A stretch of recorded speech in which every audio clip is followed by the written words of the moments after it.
Excellency, the President of the European Commission, the members of a delegation, ambassadors, the Secretary, Ministry of New and Renewable Energy, Mr. Indu Shekhar Chaturvedi, the Director General, Mr. Ajay Mathur, members of the industry, ladies and gentlemen. It's a pleasure to welcome you, Excellency, here. And we believe that your visit is an indication of the concern which the European Commission has with reference to our climate, with reference to energy transition, and with reference to the need to providing access to access to energy for millions of people worldwide. That is how I will see it. Excellency, the problem confronting us, confronting the globe, is not something which can be solved by one country alone. And it is not a problem which will go away if one country goes green entirely, or if one country gets to net zero, or even if even if 10 countries or 20 countries get to net zero. The problem will not go away because it is one world and it is interconnected. It's just like COVID. You can't have country-wide solutions. You have to have a worldwide solution. You have to have an international solution because, emissions knows no boundaries. It goes around the world. Therefore, we have to tackle emissions worldwide. And we believe that the major part of tackling emissions, that's the philosophy which we have followed as a country. Now, as a country, we are committed. We are committed despite the fact that our per capita emissions are 1/3 of the world average. Despite that, for us, environment is important. For us, it is essential to leave behind a healthier planet for the following generations. Now, so we have been working at it, and we can share the experiences which we have gone through. And we have been working at it, I think, faster than almost any other country in the world.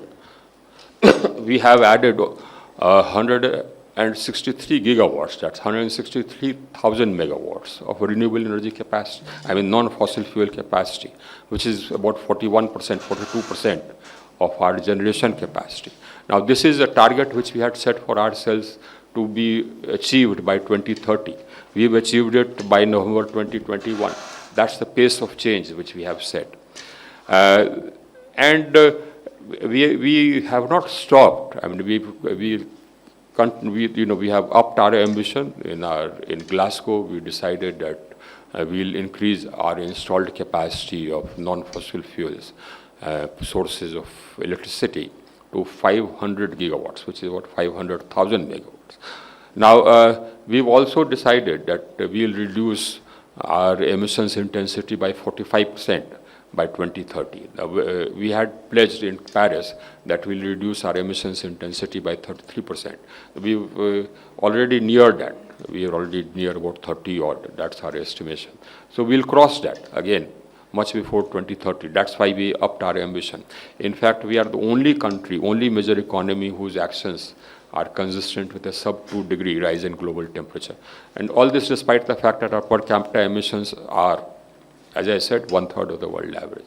But in this journey, we have had some experiences, and I would like to share those experiences and what lessons we believe that holds for energy transition around the world. Now, we talk about net zero, and we talk about energy transition, but the problems which are inherent in net zero and energy transition need to be taken note of and need to be addressed. One, of course, is storage. Now, the problem with storage is you can't replace fossil fuels unless we have round-the-clock renewable energy. And you can't have round-the-clock renewable energy, Excellency, unless you have storage. Now, there are two predominant forms of storage. One, of course, is pumped hydro.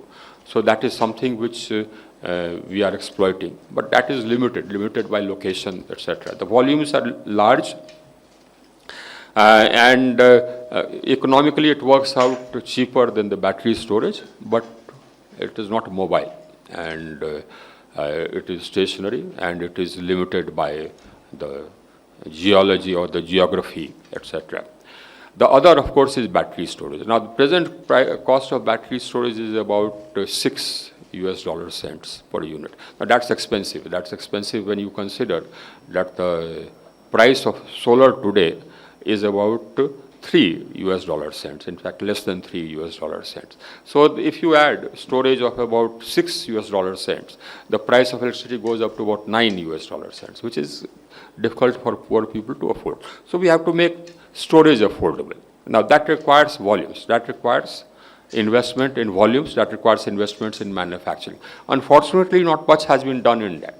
Today, the largest storage which exists around the world is just about 400 megawatt hours. That's the largest which exists. Now, we have come out with a bid for 1,000 megawatt hours. So this by far the largest in the world. And we propose to come out with a bid for 2,000 megawatt hours. Now, what needs to be done is for other developed countries also to start adding scale. Because if all of us start adding scale, then the price will come down. But here, let us just mark this as a challenge for energy transition. Now, why I'm coming to this is because that's our mission in the International Solar Alliance.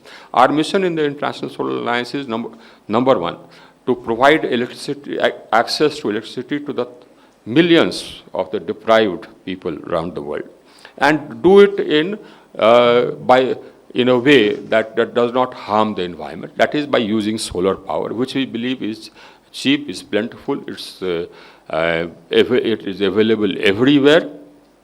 It's even available in Ladakh. In fact, our northernmost region has the most solar insolation. And we believe that that is something which can actually sort out the problem which our planet is facing. Now, so one problem which we are facing it, but we have the money. Our country doesn't need any support, so we are adding storage. But when we are talking about round-the-clock renewable energy in Africa and countries like that, they will need support. They will need support for storage, because storage is not going to be affordable by them. We find that we have to give VGF when we are adding, the storage. Otherwise, the price of electricity will go high. That VGF, we can afford, but the poorer countries, I think they'll not be able to afford that. So we have to worry about that. The other thing which we have to worry about is about, and that is again something that is an advantage which we had.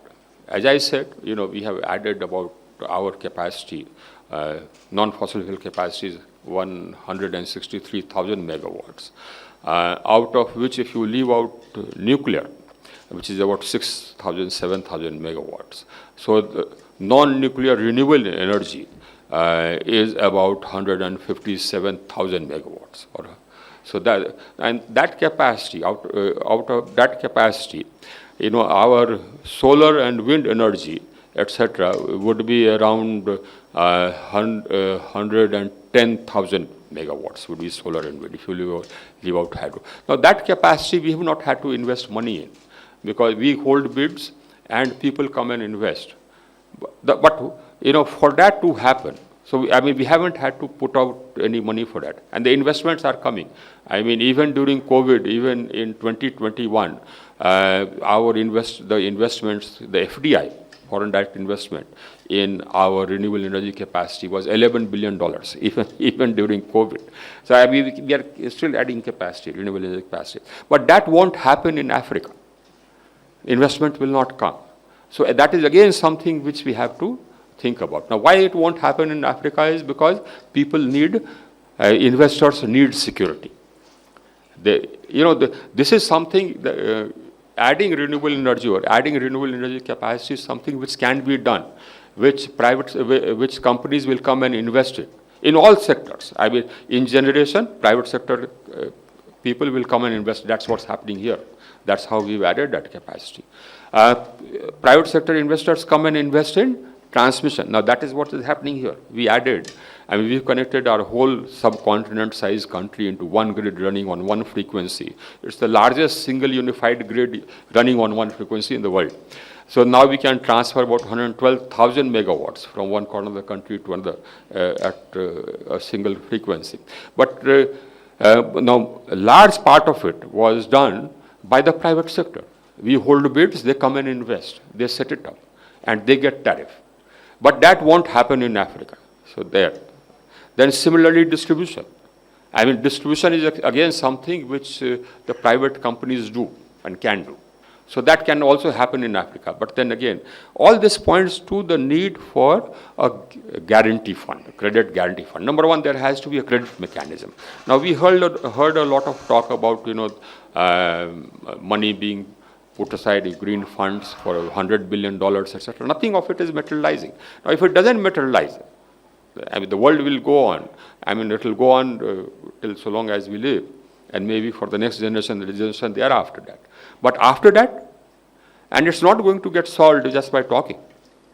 We need to put aside a credit guarantee fund, and we need to put aside mechanisms for providing financing at low cost to companies which go and invest in Africa. Now, that is a challenge before us. What we are doing in the International Solar Alliance is that we are sharing our experiences with the countries and helping them to design systems which will make generation commercially viable, which will make transmission commercially viable, how to structure it, which will make distribution commercially viable. All that will happen. But it only if we provide a credit guarantee fund. So that is one of the, I think, major requirements. And I believe that all of us have a mission or need to think ourselves responsible for setting up these. That is, I believe, where the challenge is. That is, I believe, where the challenge for energy transition and therefore for climate action is. And Africa is going to grow. It will grow. The emissions will grow.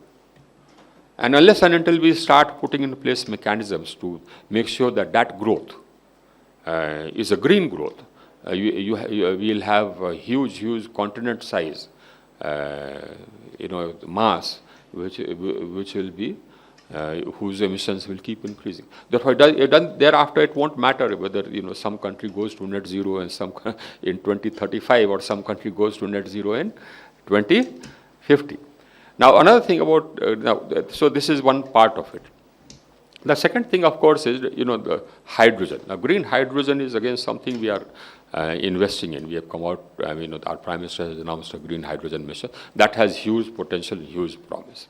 The costs again is something which will have to be addressed before the developing countries can access it, and that is the cost of electrolyzer. Water they have plenty. The cost of electrolyzer. Now, the cost of electrolyzer will also come down again if we add volumes. That again is something which we are going to do as a country. We can afford to do it. Our market is huge. Therefore, when we say that we want so many thousand megawatts of electrolyzer capacity, people will come and set it up here. We'll add volumes, but it won't happen in Africa. So that was one of the reasons why we set up this alliance, the International Solar Alliance, so that all the countries come together and solve each other's problems in order to provide access. We've done that. I mean, we've connected 28 million homes, ensuring universal access. But it is possible, and I think it is easier with renewable energy. It's easier with solar. It is easier with solar because solar enables distributed generation.